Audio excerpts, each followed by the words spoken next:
Légiférer et contrôler l'action du gouvernement sont les prérogatives devolues aux députés.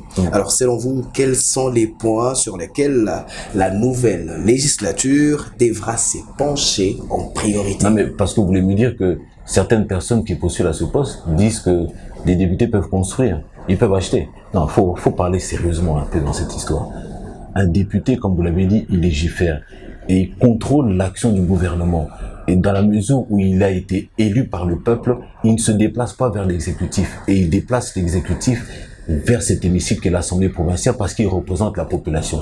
Et il questionne l'action gouvernementale sur les questions liées à la population. On ne peut pas bâtir s'il n'y a pas la sécurité. Vous savez qu'il y a un problème, on dit c'est un phénomène, d'autres disent que ce sont des problèmes de société, etc., etc., mais ce n'est pas pardonnable.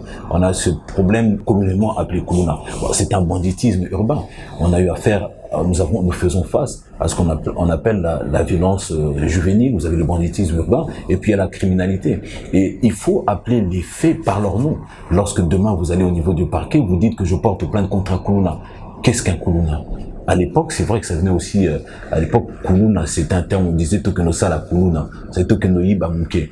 Mais lorsque les personnes se comportent de la manière, de la sorte, avec des armes blanches, ce ne sont pas des Kuluna, nous avons affaire à un banditisme urbain. Et ils doivent être sanctionnés par les textes qui régissent leur comportement. Lorsque quelqu'un d'arme blanche, ou il blesse quelqu'un, vous avez des coups et blessures volontaires, vous avez des associations de malfaiteurs, lorsqu'il y a plusieurs personnes.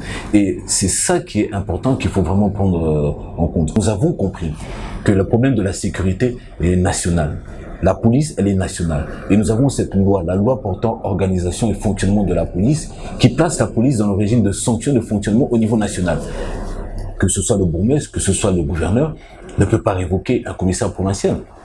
Il peut le faire sous forme de rapport à charge, qui est un document administratif qui est transmis au niveau de son chef hiérarchique, qui peut, généralement, il classe dans un tiroir parce que mais il faut changer cette loi-là.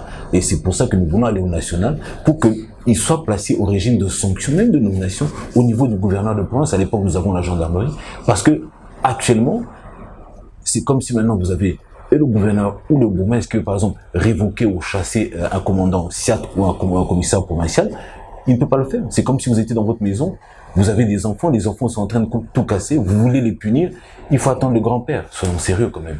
Et ça, c'est pour ça que je dis, je pose les premiers jalons, c'est la sécurité.